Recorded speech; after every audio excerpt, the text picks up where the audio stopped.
Heavenly Father, we, your children, acknowledge you as the goal of life and beauty. We bless and glorify you for the rich and broad earth which carries on her lap so many wonderful forms. The rocks, the stones, the green grass, the fruit-bearing trees, the plants upon which animals and men feed, the rivers and the springs, the oceans and the seas, the mountains, the hills, the caves, the animals of many species, the human beings who appreciate the beauty of flowers brought forth by the loamy soil. The rose, the sampaguita, the chrysanthemum, the rosal, the waling-waling, they all speak to all of us of life. Without the life of those who arrange the flowers the Ikebana way, and those who appreciate a beautiful and meaningful arrangement, we would not be celebrating our 50th anniversary. And so we beg you, Heavenly Father, author and goal of life and beauty, to bless all of us here present with greater physical and spiritual vitality. May you provide for us a transformed yet continuing life through our faith in the resurrection and love for life. Amen.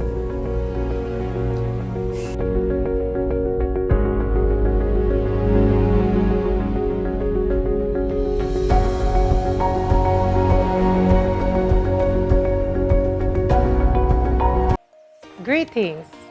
Ikebana International Cagayan de Oro Chapter 163 Board of Directors and members welcome you to our 50th founding anniversary celebration. I am Maria Liza Tayanes Gingona, Cagayan de Oro Chapter President for 2021 to 2023. We are grateful that despite these challenging times brought about by the pandemic, we are able to continue to inspire through our motto, Friendship Through Flowers.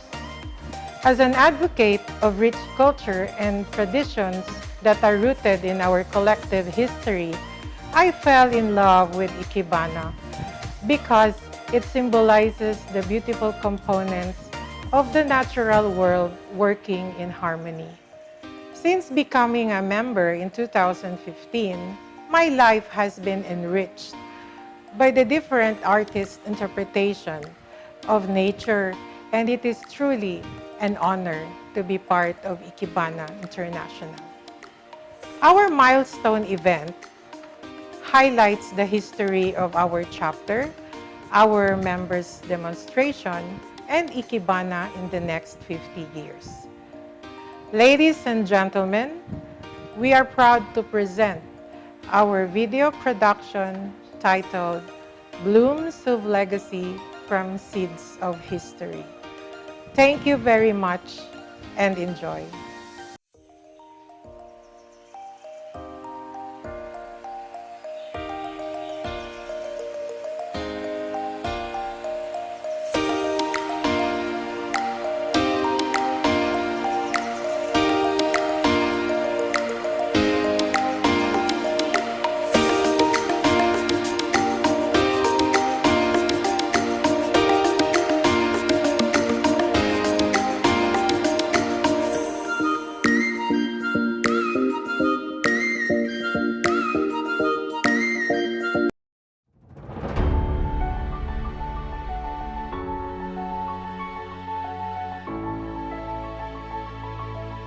The history of Ikebana International Cagayan de Oro chapter started way back in 1971 when the late Mrs. Elsa Pelaez graciously invited Ms. Zelia Borromeo of Cebu City to come to Cagayan de Oro to conduct a demonstration at the Little Theater at the Liceo de Cagayan.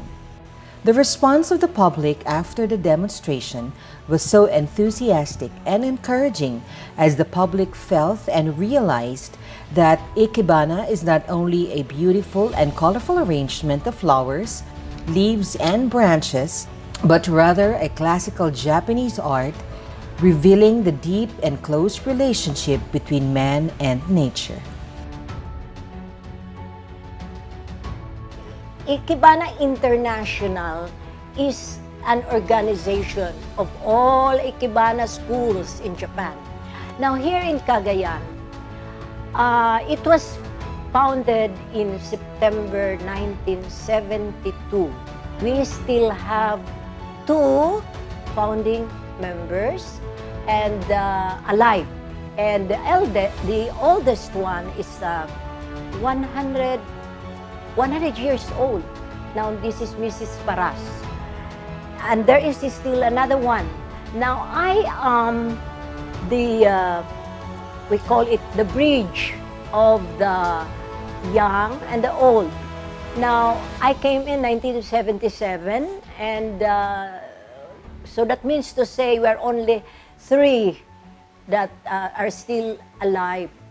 Mrs. Elsa Pelaez then requested Ms. Borromeo to come to Cagayan de Oro to give a workshop or a brief course on Ikebana. She came and taught Ikebana lessons to a study group organized on August 14, 1971. 6 months later, the students proudly presented their first Ikebana exhibition, which was received by the public with much enthusiasm.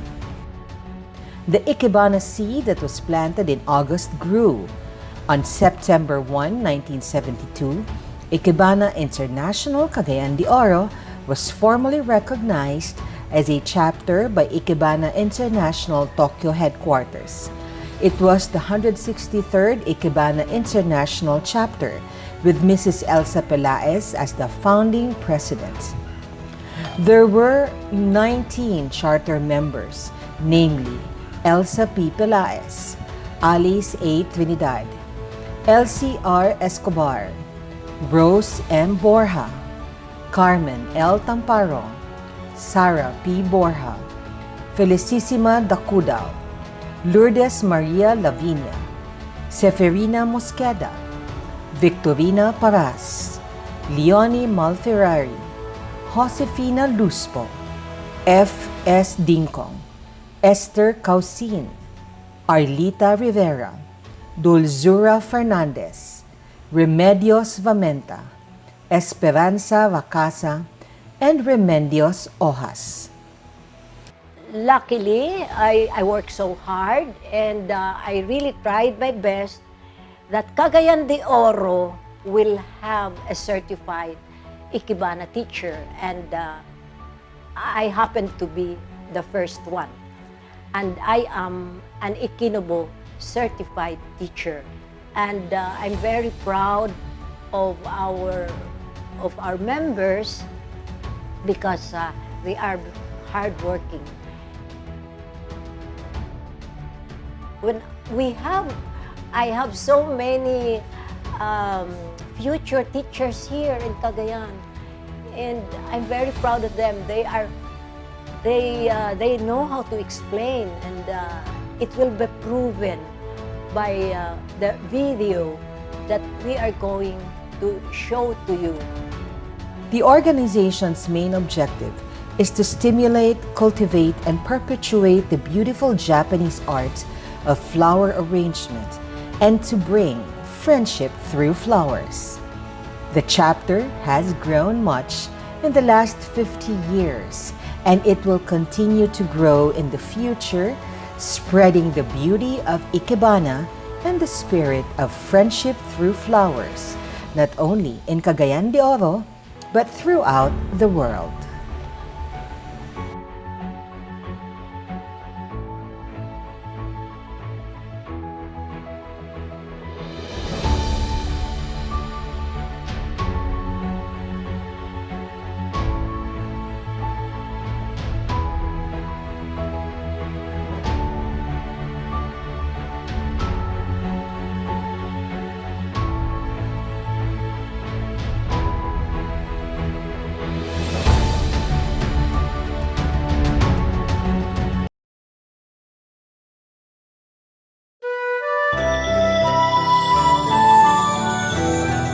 I choose this particular composition because I want to emphasize the importance of the Blessed Mother. This is a classic arrangement, and it is the original pattern of all the other principles of Ikebana. So this is the original, and it is a traditional arrangement wherein the other patterns, they are taken from this particular arrangement, which is, we call it, it is a classic arrangement and the original one. And it is started in Ikenobo school, and it is called Rika arrangement. At first, we have to start with heaven. That's why I placed all the branches, the upper. I have to choose materials, like for example, buds there, buds, seeds, and mostly branches and leaves. The next step is to find the middle part, that is the middle level, and it means future. That's why we have buds there. It has a meaning. Each part, this is supposed to have 9 parts. It is like a landscaping of an island. So from heaven, we have some curves there, mountains, valleys, and then down, down, down. Here, going down, canals, waterfalls, going down to the ocean. And that's why we have tiny materials down, like seashells. And then one important thing about this Rika is we have to consider this as Mother Nature. In our group. So they will take at least one material from my arrangement. So passing it on from generation to generation.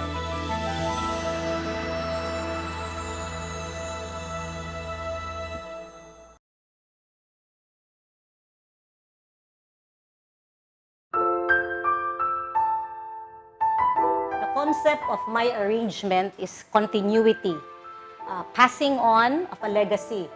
That's why I chose materials from the arrangement of my mom, the Rika arrangement she did. So my materials that I got from her arrangement is the dry leaf of the tipolo tree. This is it. And then I painted it with gold because it is the celebration of our 50th anniversary. And I also chose the dried twigs that she also used, the same twigs that she used in her Rika arrangement. And to complete my arrangement, of course, it has to have something fresh. So I chose the astromeria, the orange astromeria, which would, the colors would complement the golden brown of my vase and dried leaves and materials. While I was also conceptualizing my arrangement, I was inspired by the message of Senku Ikenobo. She is the designate headmaster of Ikenobo School. She said, even withered flowers bloom. So in my Ikebana study, I learned to appreciate the plants in their different stages, like a bud, from a new shoot or the perfect bloom until it withers. We can still use it, we can still make it beautiful. So my arrangement is a nagere, a classic arrangement, Ikebana arrangement.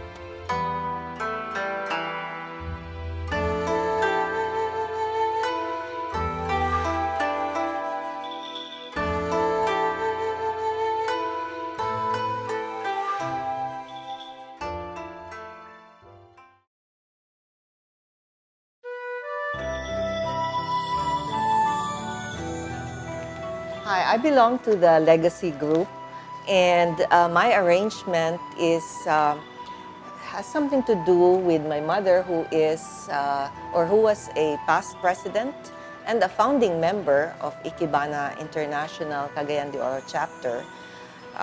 She is Elsie Escobar, and so this arrangement is actually using the concept of the materials she has been using in her arrangement. The vase, the white vase, is actually her vase. And in fact, the needle holder that I have inside it, which is Kensan, is actually hers as well.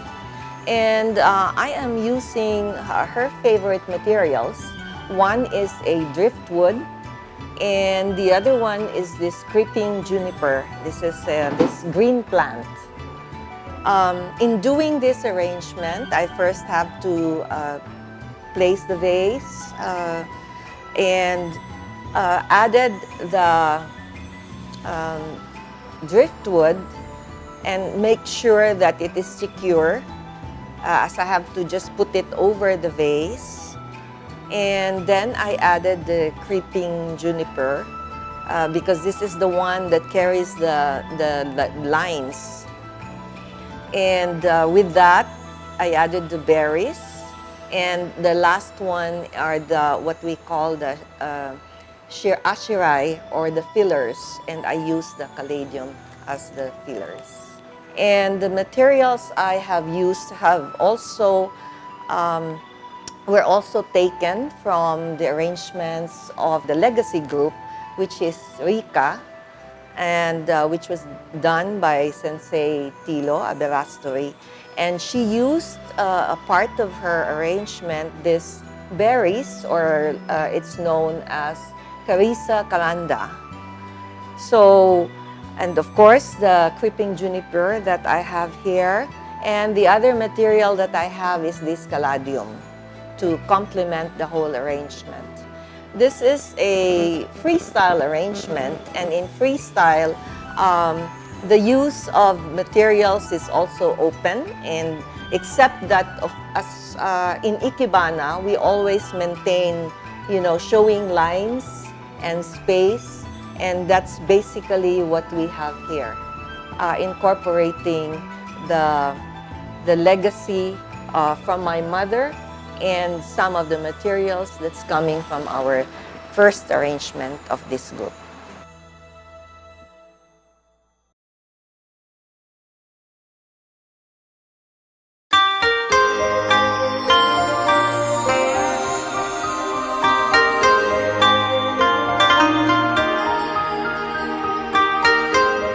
It's a shoka arrangement, so I did the traditional one, which is the shokutai, and my sister did a shimputai, which is the modern one. So it's about the movement of the plant in relation to the sky, specifically the sun. So I have here my shin, which is moving, let us say, imagine the sun to be on the side, so facing the sun. My soe, which is supporting the shin and looking up to the shin, and this is my thigh glue. So if you notice too that it comes in one line, so I have also a misogiwa, meaning a space. So it's a one-line space between the ground, which is this soil, as well as where the leaves would start to spread.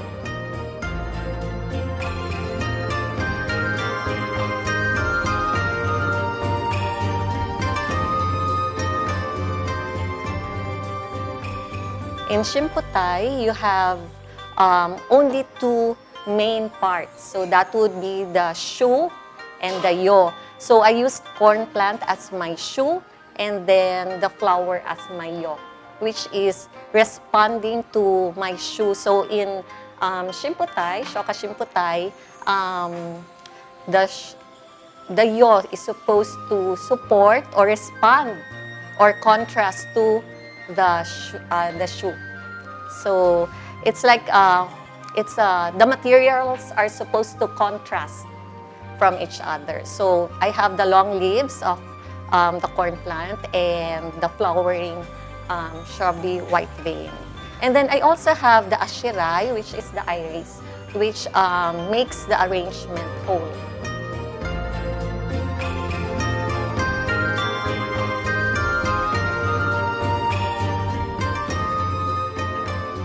So for our arrangement, we use corn plant and shrubby white vein. So the corn plant was basically used by our sensei, who is Mrs. Consuelo Aberasturi. So she used the corn plant, and part of the legacy is we used one of her materials from her Rika arrangement. So that was the corn plant, and the sensei is actually our aunt. So that is also part of the legacy that we have in Ikebana.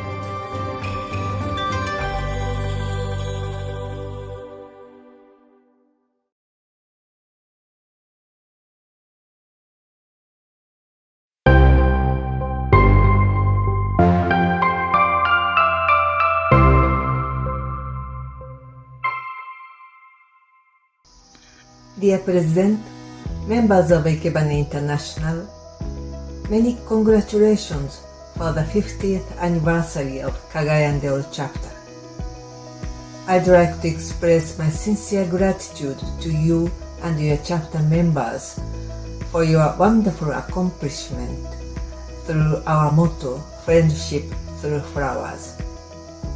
Also, I'd like to pay my profound respects to you for your continued enthusiasm and the legacy of predecessors.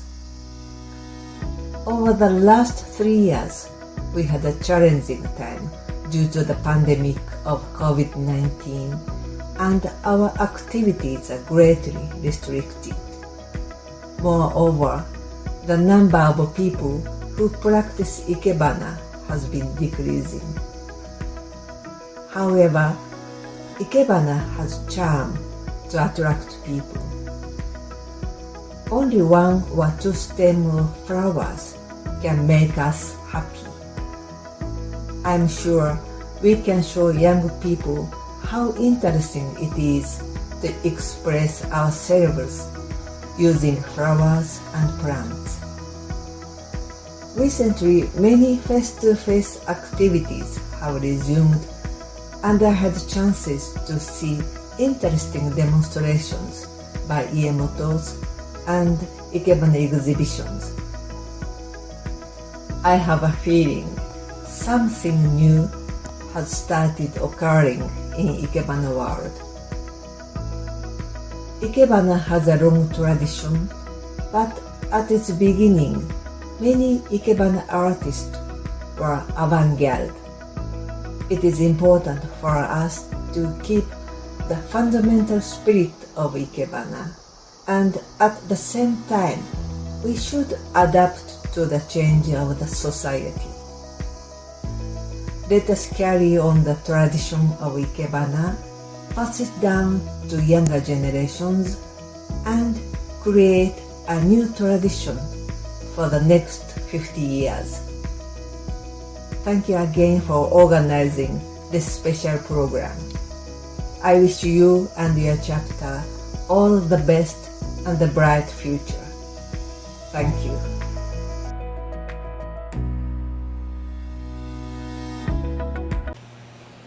Here is a special message from Sene Ikenobo, a 45th generation Ikenobo headmaster.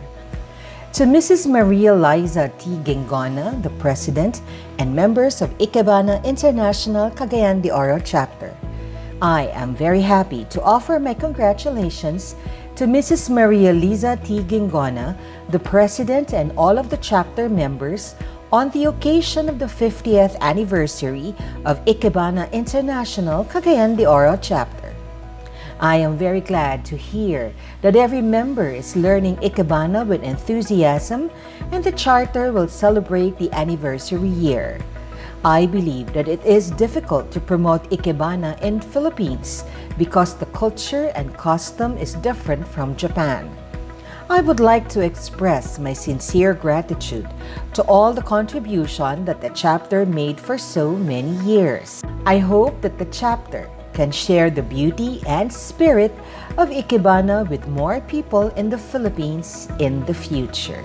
Sincerely yours, Sene Ikanobo, 45th generation Ikenobo headmaster.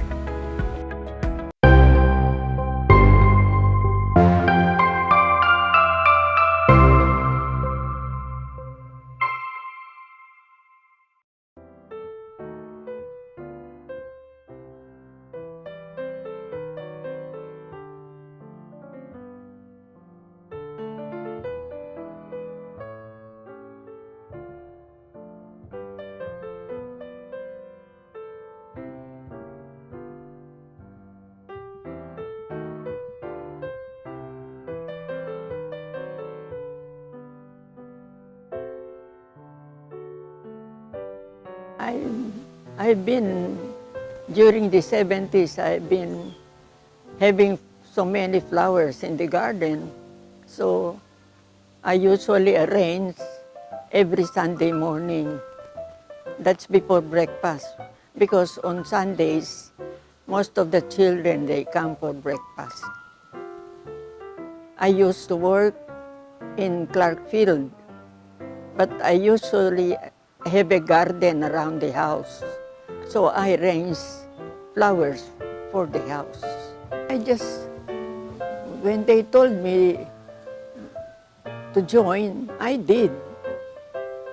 Because Mrs. Pelayes used to come here to see my plants.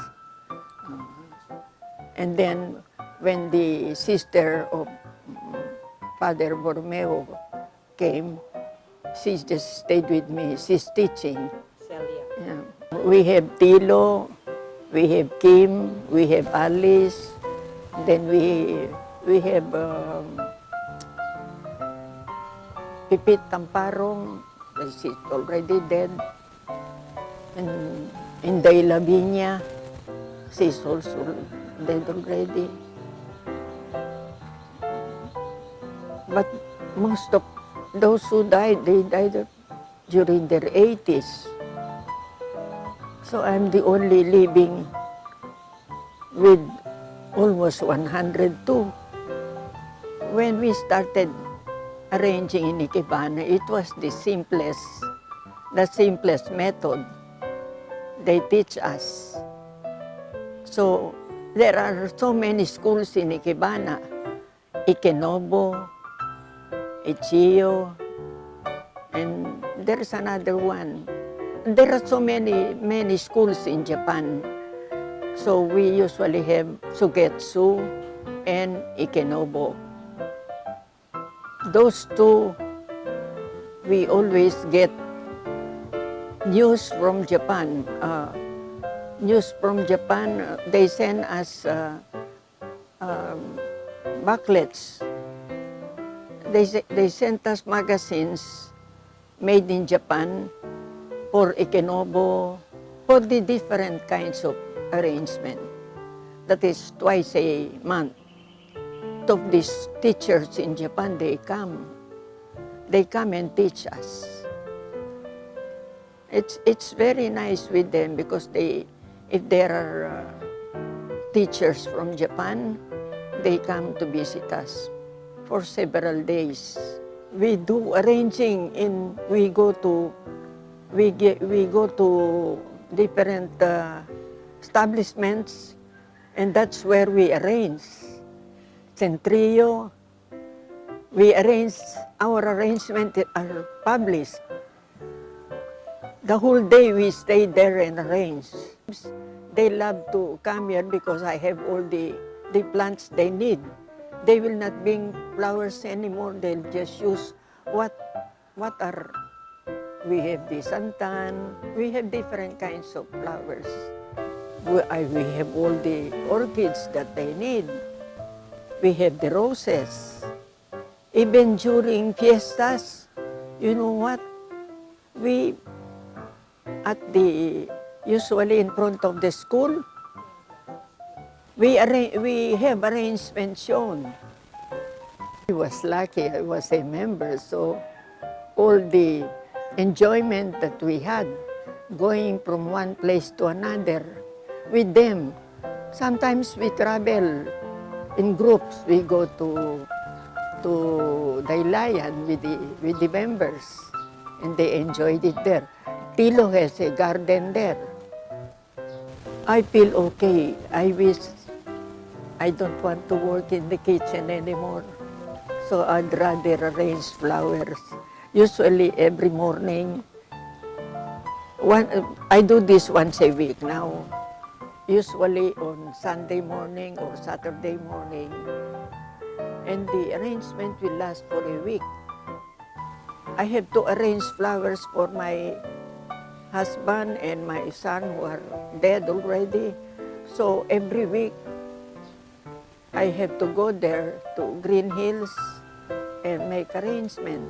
You don't even think of when you arrange flowers, you don't think of anything. You just love to see how they look like. Even if they are only leaves, without any flower, you can arrange. Sometimes you can use also just the branches of plants, just the branches with small leaves, just like that.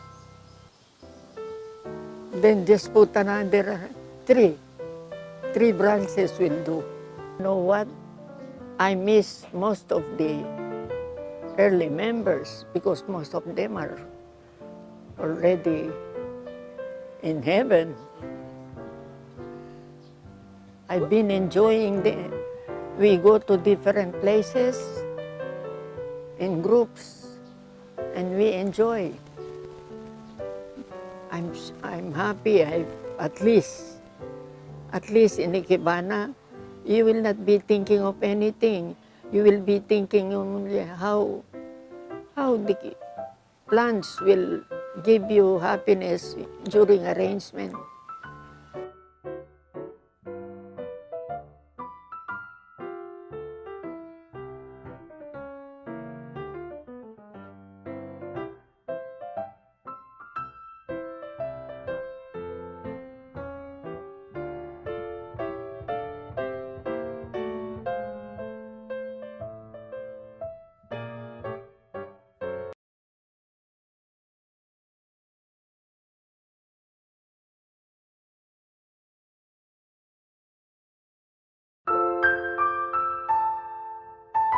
Okay, the concept of this arrangement is we are using golden vases because we are the city of golden friendship. So we are assigned to use golden vases. And then the theme of this is, the concept of this is we are emphasizing the lines for arrangement, which is this kind of flowers, the heliconia, is more on lines. And then also the flax plants is also a straight line.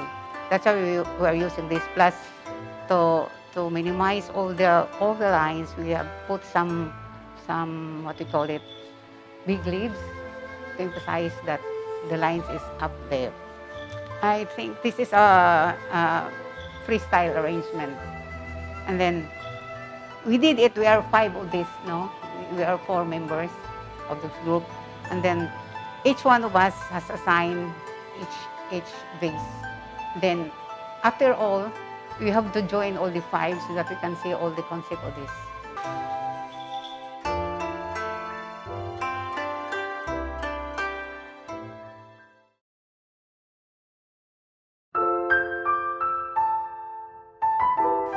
I was so apprehensive when I called up Aga because I've learned that they have not met. So they have not met yet. So I called her up and asked her what they have done. So they have not met yet. So I said, why don't you call the others so you can meet? So and then just let me know what is going on. So when I come home, I will not be ignorant. So we keep on talking, chatting with each other, and then they would send me pictures. They were practicing, and then they would send me pictures, and then I would comment what what happened to this arrangement. I think it needs more. You need to put some more uh, materials. That's it.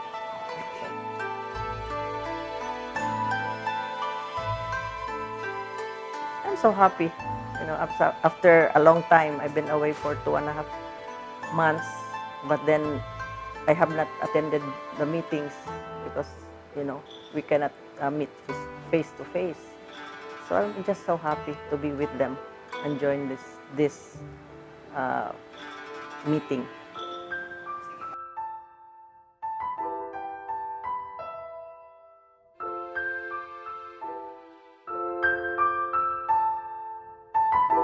It was kind of difficult working with gold faces.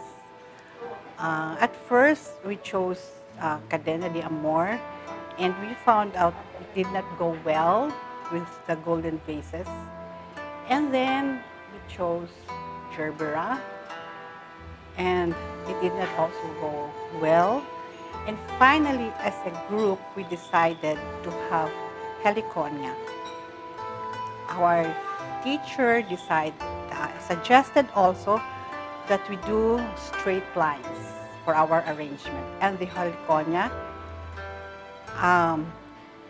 suited what our concept would be. So since this is a group effort, we're so happy that all of us decided to use Heliconia and flax.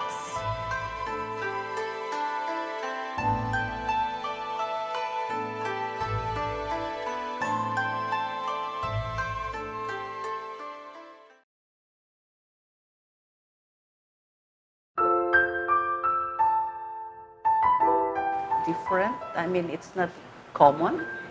And also to break the monotony of the materials of all the vases.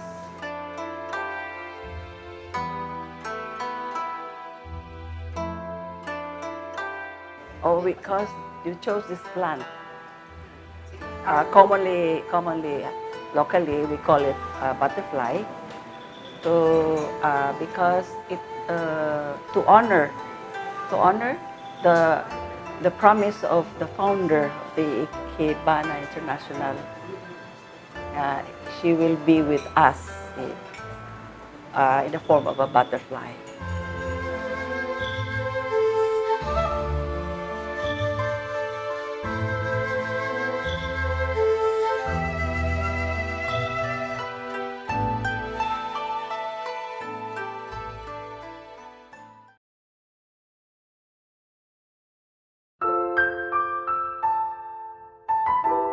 So today is our golden jubilee.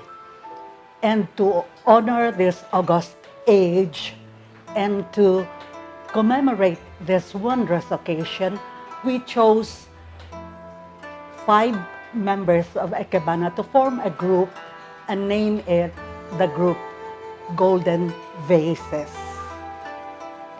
from the Golden Jubilee.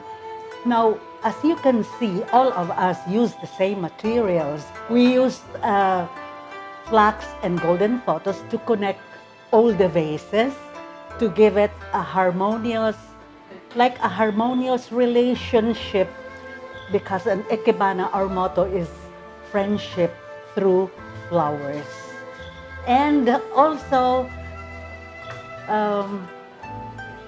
as you saw one vase with butterflies, that is to honor the memory of our founder, Allen Gordon, who promised us that on milestones of Ikebana, she'll be there to be with us in the form of butterflies.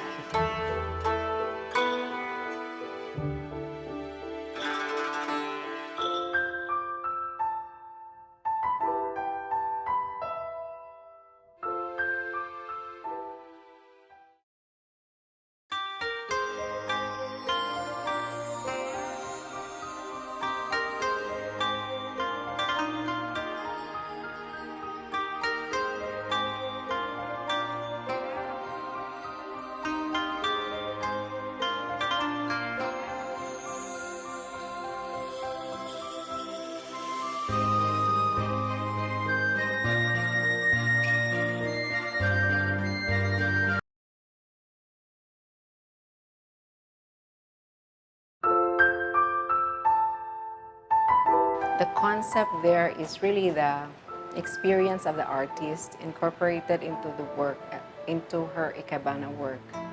You see, my arrangement is a freestyle. You see there a pineapple fruit.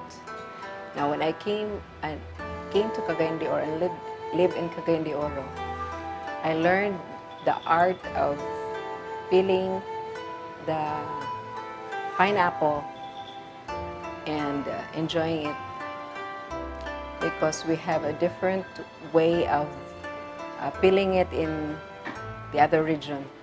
But it's so characteristic here in Cagayan de Oro. They have a different way of doing it. So I adopted the way, and that's what I wanted to portray in my arrangement.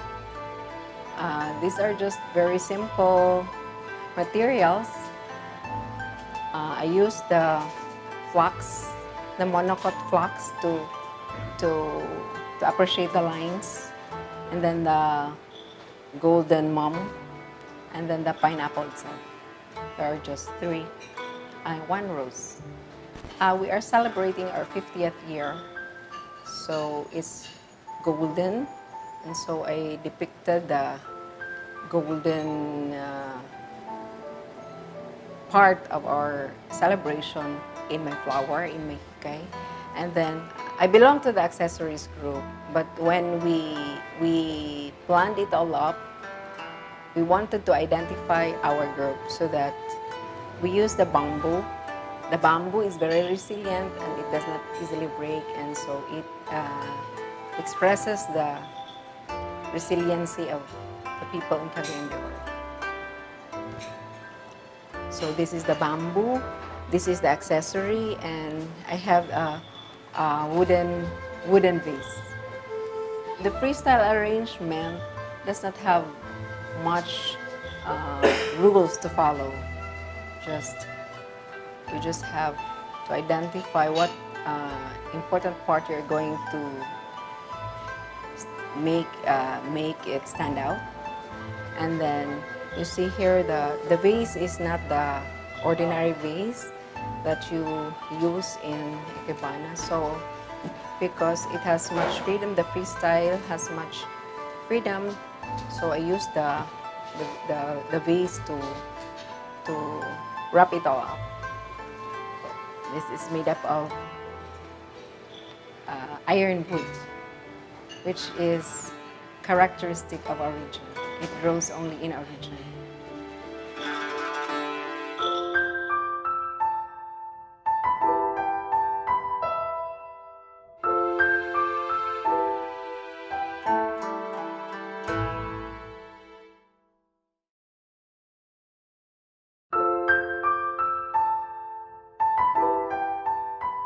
For me, because the one that really links us, the common materials that we use in our group is bamboo. I chose heliconia. This is heliconia. So this is really a tropical plant, also very abundant here in our country, especially here in Cagayan de Oro. I choose it because I really like the colors, especially that when you talked about gold. So it's something that will really have a contrast to the arrangement that I'm doing.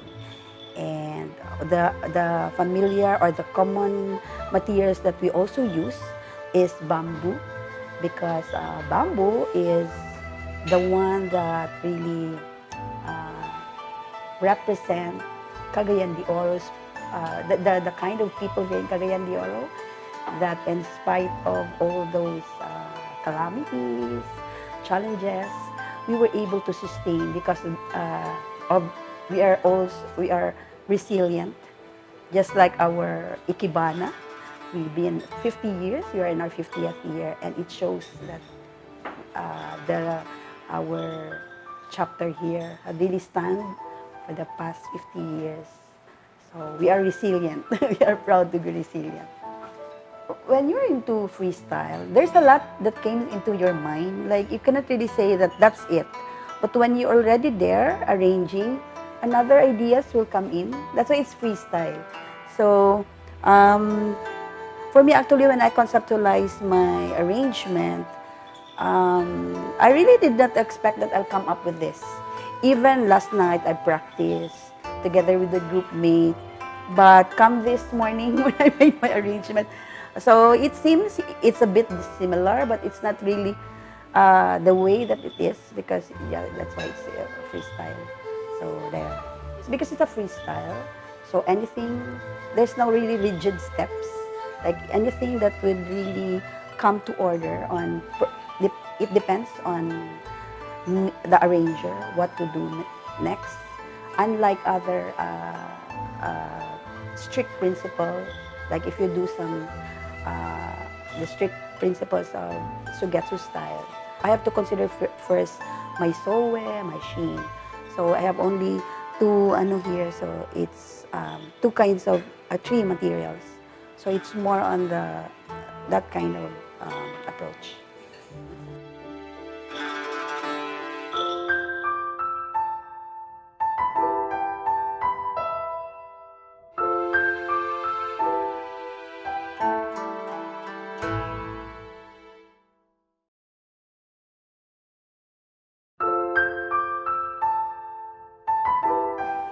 My theme is gardening. No?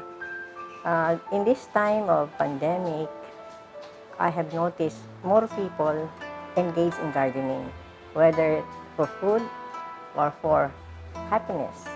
And this one is a morimono of the Kiko school. You know what? In the past, at the Cagayan de Oro chapter, we have been practicing morimono that time. We would like to add it in our schools because right now we have Ikinobu, Sogetsu, and hopefully Sana. I use only this one. This is dancing lady or oncidium. This is a type of orchid. Yeah, we used to have plenty of this in Cagayan de Oro, but now it's very rare. And this is called Florida Beauty, ornamental bamboo. This one is a lambrillo to simulate a tree. And this is kalipay. And the happiness that these creatures bring, like the birds and the butterflies. I did this because I know nobody will be doing this morimono. You do the conceptualization in your mind. So steps is, this is a garden, so there's the soil and the grass, the green, and then the trees, and then you have this, this is my gold accessory, my bird cage. And if you notice, the bird cage is open, meaning to say all these birds can fly out and spread happiness to whoever it is, and the butterflies. Through the years, if you practice Ikebana, somehow, marunong ka na you learn how to coordinate even your attire, even in your house. The color combination of paints for the bedroom, this is coordinated because yellow and green works very well together, no? And then, yan lang naman. And then this is the bamboo, and there's the bamboo, our main character.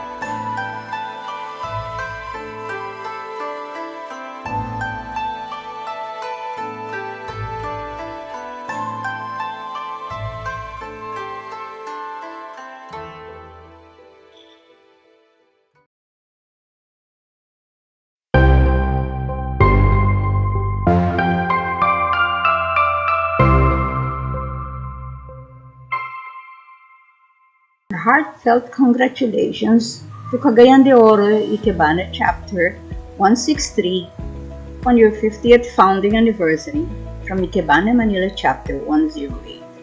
This is truly a milestone. Kudos to the founding members, the chapter president, Liza Gingona, the officers and members who have kept alive the love of nature and flowers in your floral arrangements according to the principles and disciplines of Ikebana. Our members miss the camaraderie and physical sharing in past exhibits, especially your members' arrangements, using the rare flowers, foliage, and materials indigenous to your beautiful part of the country. Thank you for your invitation, and we're looking forward to seeing you on screen. Congratulations to the officers and members of Ikebana International Cagayan de Oro Chapter 163 on your golden anniversary.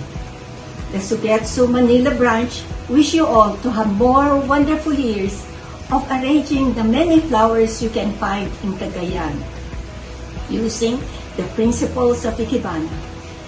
Thank you, President Lisa, and the rest of your officers and members for inviting us to join you in celebrating this momentous occasion.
I joined Ikebana during, I think, the 20th year. So I would like to just share with you the highlights from that moment.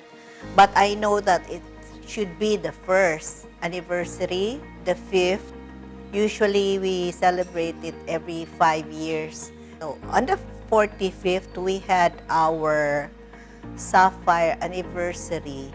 It was highlighted with a celebration of an exhibit showing the elements of the earth like fire, water, earth, and I think the air. So we all wore blue. We had guests from Cebu.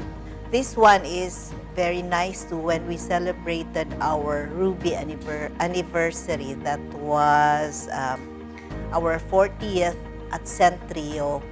Centrio just then opened. So we were something like it was highlighted with our exhibit. During the 35th anniversary, the first of its kind all over the Philippines, we had a show at the Rodelsa, and it was really something that was like the international convention kind of show that we had. We had it on stage, we had choreography, we had dancing, we had singing.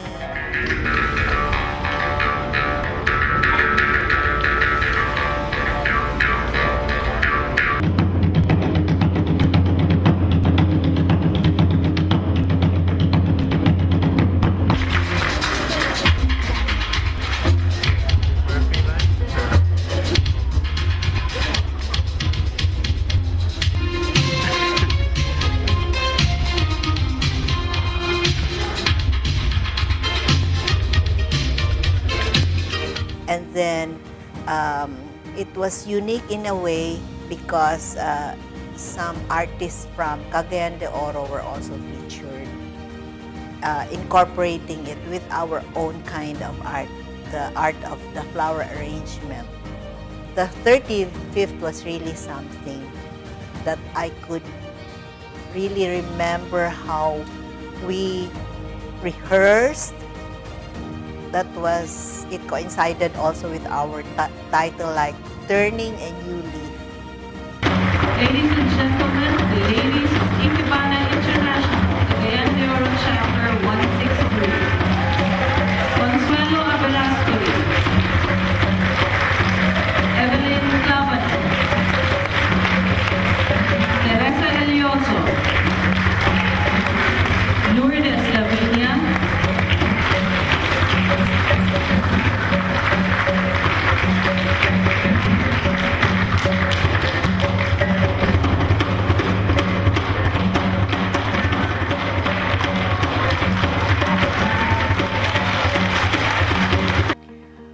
One of the highlights that I really remember in this chapter's journey it was when the members would do their workshops and exhibit at the Little Theater in Liceo de Cagayan University, which was owned by the founding president, Elsa P. Pelaez.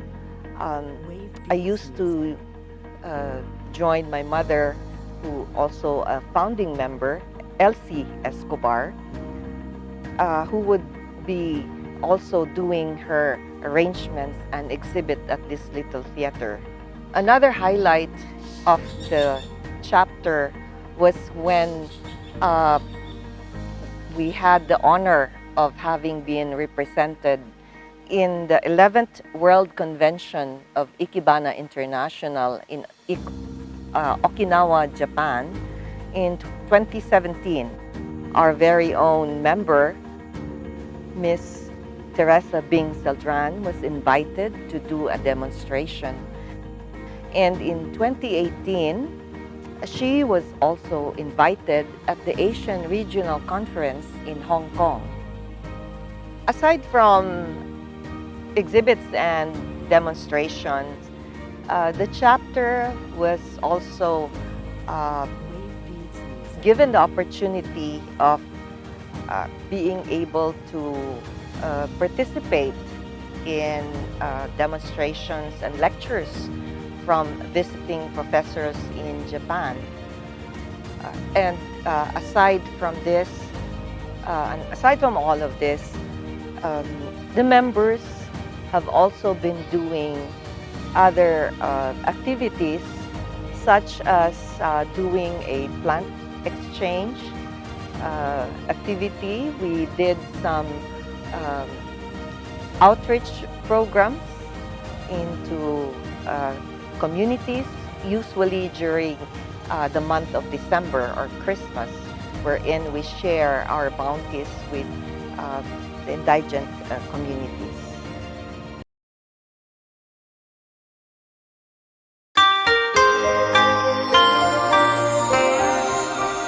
Was assigned to create an arrangement which will portray about Cagayan de Oro City as the City of Golden Friendship.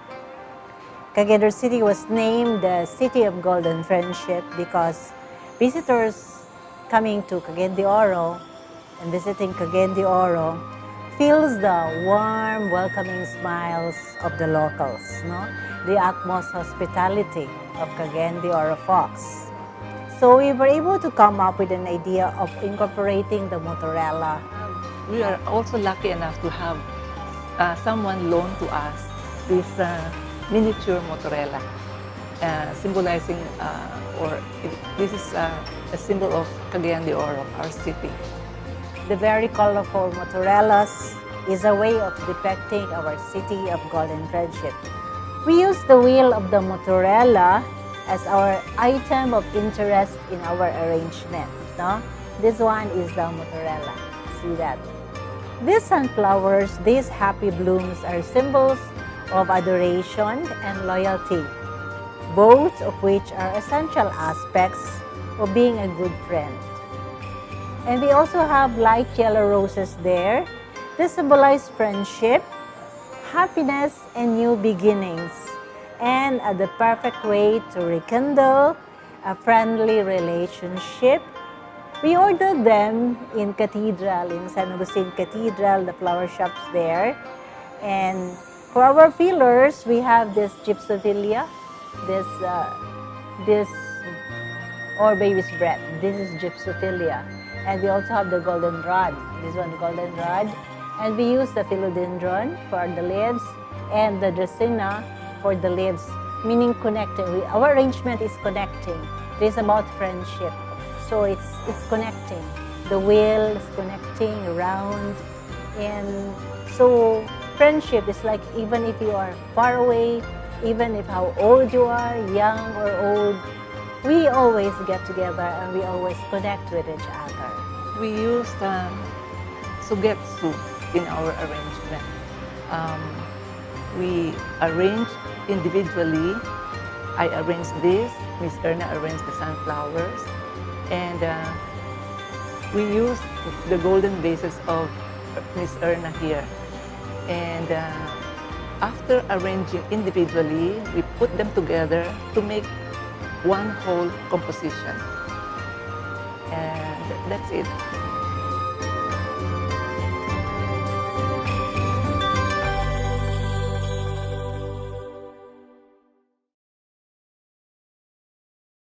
Congratulations to the Ikebana International on its 50th anniversary. The art of Ikebana has always been a source of great joy and fulfillment to me, and is an expression of my understanding of the language that flowers, leaves, vases, and the other elements of Ikebana speak when they are together. I am grateful to have been part of Ikebana for the past 50 years, starting out as a founding member of the Ikebana International Cagayan de Oro chapter. I wish all those who are practicing Ikebana a lifetime of enjoyment, fellowship, and friendship. May we all continue to create Ikebana arrangement for years to come. Mabuhay! Omedetou gozaimasu.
topic that was given to us, or the thing that we will work on, is about the bridges of Cagayan de Oro. So we had our own concepts of our bridges, existing bridges, and something also in the past.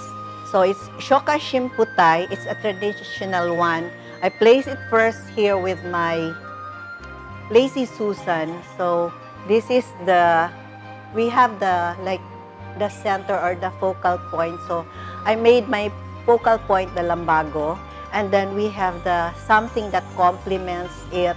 So I have the patifilum, and we call this sometimes the peace lily. And then these are my helpers, which we call in Ikebana the ashirais, this one and this one. So after that, this doesn't look like anymore shimputay because I put stones. Now it's transformed.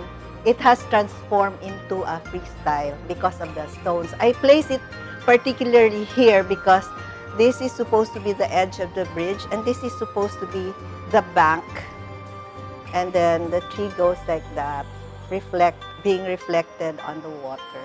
Ikebana is something that it's simple, there's depth in it, and profound.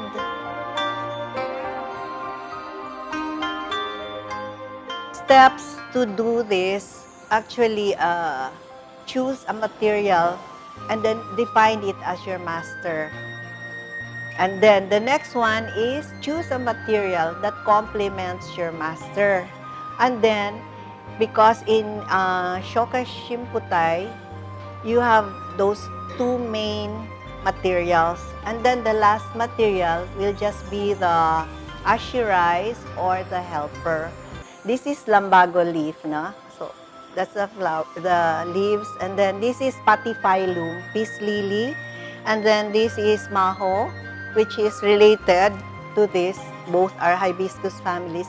And these are zinnias, which you can just see around, no? And sometimes they cross-pollinate, and then they produce different colors. So that's the beauty of nature, no? Nature really has something to do with our lives and inner selves.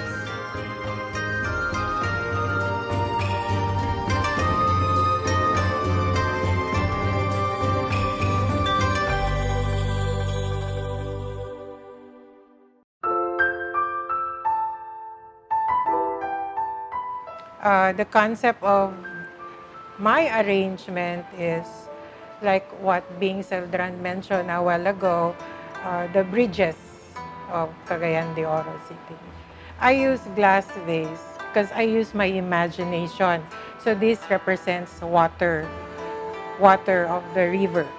Now, so this is my river, and I use bamboo because it represents the history of Cagayan de Oro.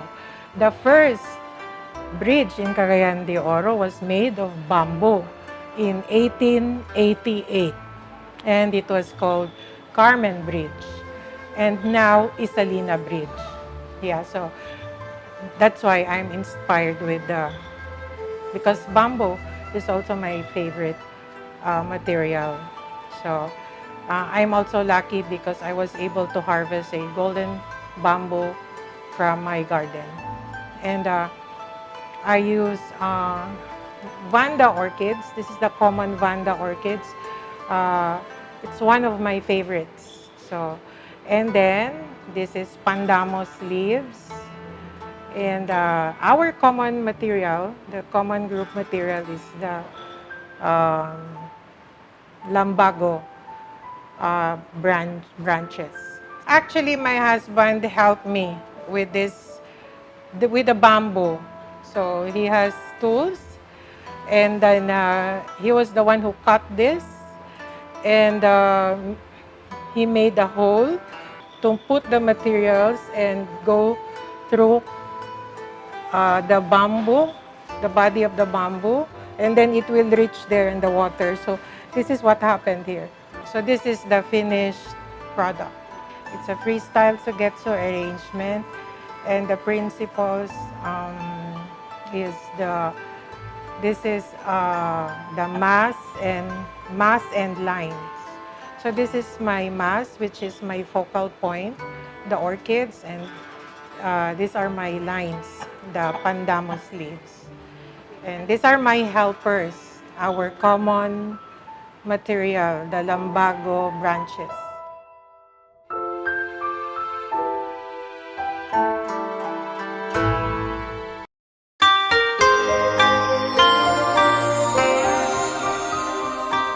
It's about the bridges of Cagayan de Oro. So this one represents Emmanuel Pelay's bridge, which connects Taguanao and the main area of Cagayan de Oro.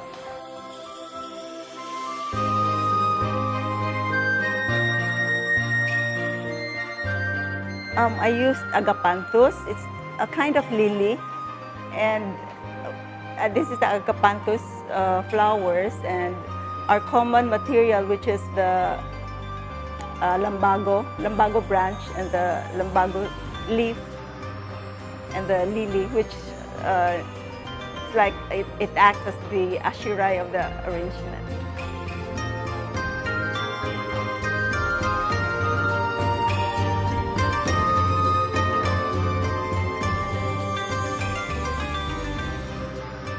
It's deciding what kind of materials to use that takes time. But once you have an idea, sometimes it's better if you like make a drawing of what you want, how you want it to look, and then you find some materials that can match with it, and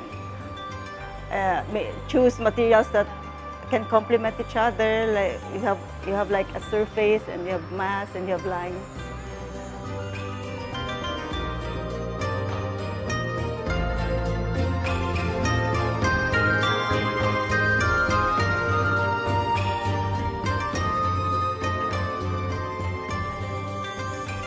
I find it beautiful. And, yes, and lilies, usually you find them also in riverbanks and like water. So.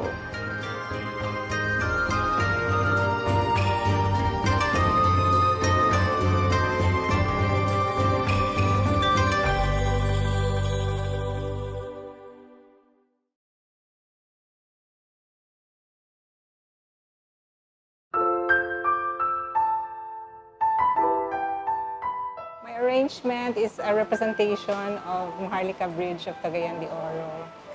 And history of Cagayan de Oro tells us that it used to be called Marcos Bridge, no? But after the EDSA Revolution, the name was changed to Maharlika. So this is a representation of the assortment of vegetation, plants, flowers, stones along the riverbanks of Cagayan de Oro. No? So I have colorful materials here, and this is an iris group of flowers. I chose lumbago, which is common material to all of our arrangement in the group. This is a lumbago leaf, and I used it as my master, where the focal point, it is the center of attention in my arrangement. And I added something that will introduce movement, and that's why I used iris leaves.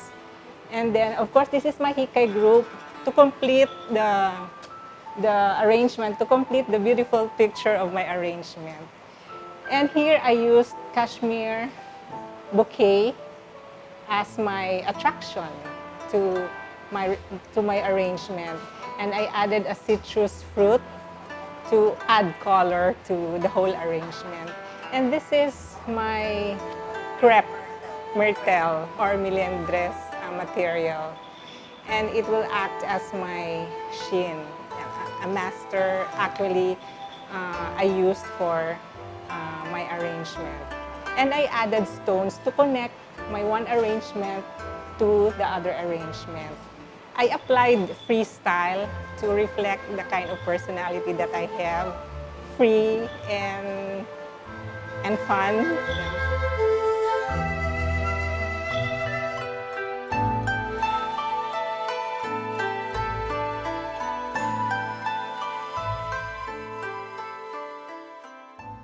we thought of, as a group concept, we thought of Cagayan de Oro. The whole map of Cagayan de Oro was cut out, and then we put them on the table, and we thought of putting the boundaries of Cagayan de Oro around the map.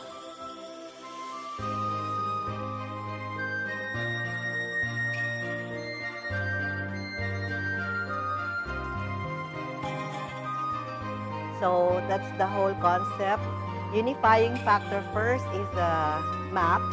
The second one is the lambago to unite all the bridges, and then the bridges itself.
Congratulations! Your chapter has reached a milestone. In spite of the challenges you had to go through, you have chosen to continue and together overcome all the difficulties. Your dedication and commitment as a group have helped you move forward. This is an inspiration to all. I hope that together you will continue to practice Ikebana and share to the community what Ikebana brings to each one of us. I wish and hope for all the best to your chapter. Again, congratulations, Ikebana International, Cagayan de Oro, Chapter 163, on your 50th anniversary. More power to you all. Auspicious greetings and felicitations to you, the officers, Board of Directors and members of Ikebana International, Cagayan de Oro Chapter 163, on your 50th founding anniversary. 50 years of forging friendships through flowers is a landmark occasion that's worth celebrating, especially in these trying times. Ikebana is the way of optimism and joy. Thus, as practitioners of these ancient art forms, we must continue to give joy and hope through our floral arrangements.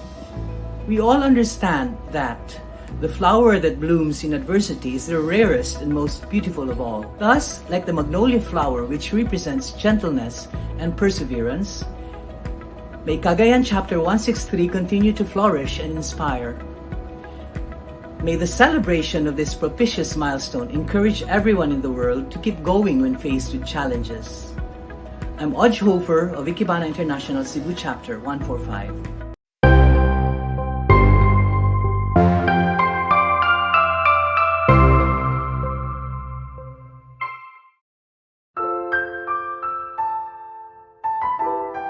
The concept of my arrangement is based on my group, the folklore and the history group. So this is what I made of what's the history and folklore of Cagayan de Oro.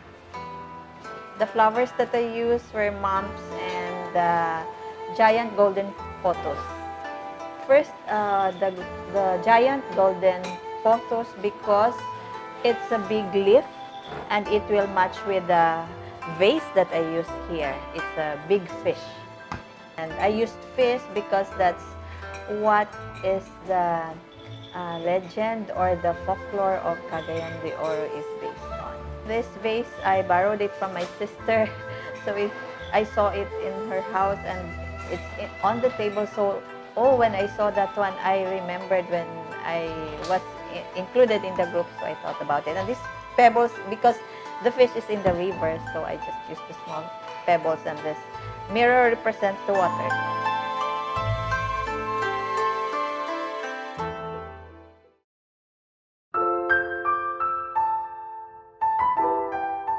This is supposed to be the water tank, which has stood the ravages of war.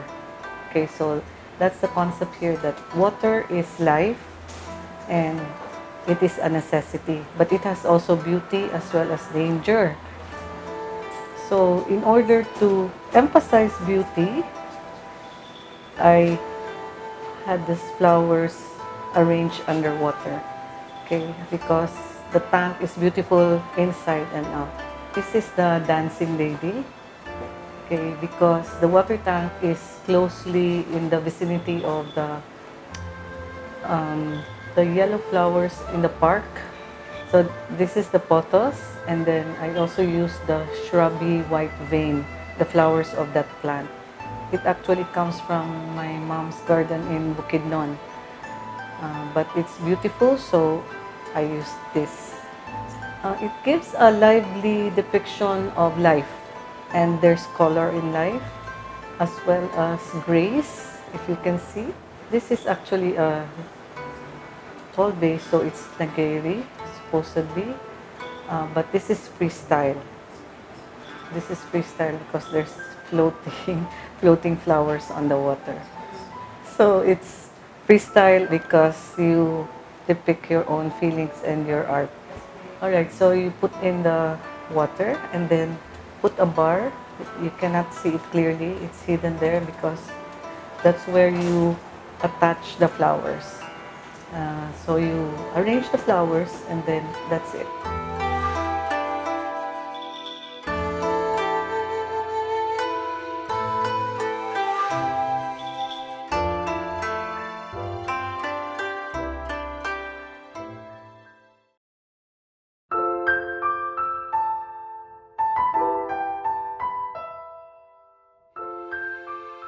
The theme of this arrangement is depicting the centuries-old St. Augustine Cathedral because of the archways that I had created. No? Yes.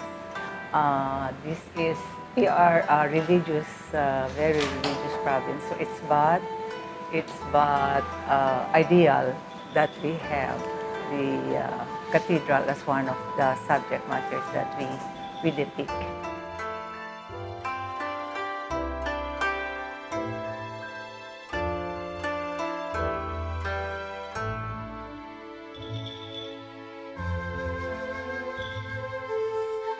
The church is the refuge of all people, especially the needy, anytime we do something, they run to God.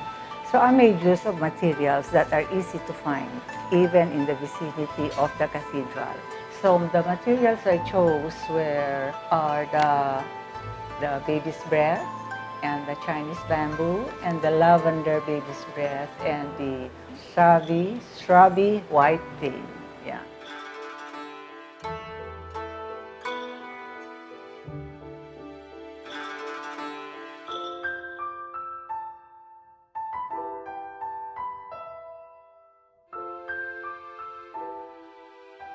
I want to emphasize on the beauty of the stained glass of the cathedral. So I did put too much material. I wanted to be minimalist so that the focus will be on the stained glass.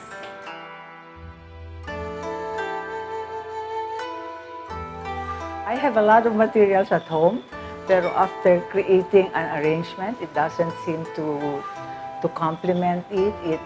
It stands out more, no? But what I want to stand out is the arcs of the church. These arcs are the exact replica inside the cathedral. Yes, and this cross replicated outside in front of the cathedral. It has been there for ages. So we try to replicate what is very important in the cathedral.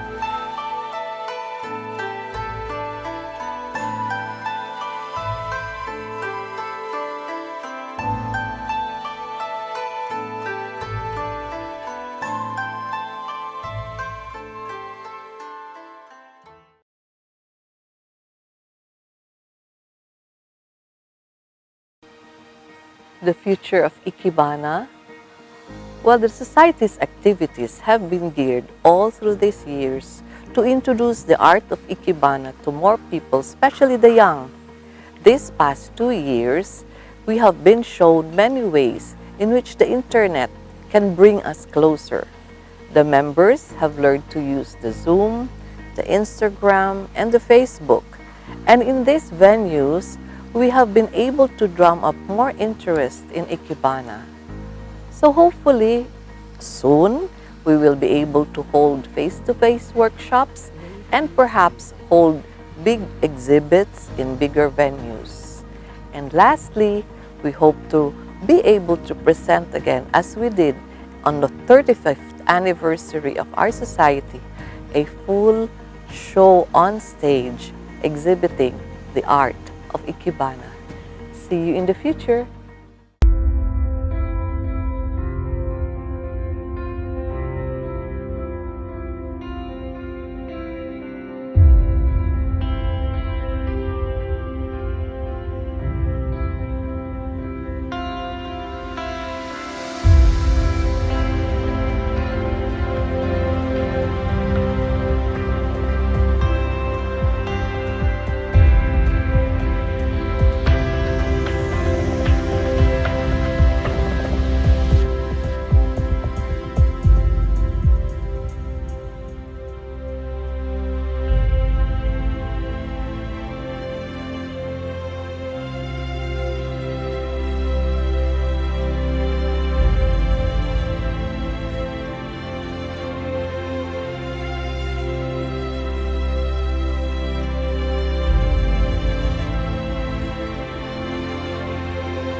The Ikebana International Cagayan de Oro chapter has gone through a long, colorful journey and now celebrating its golden anniversary.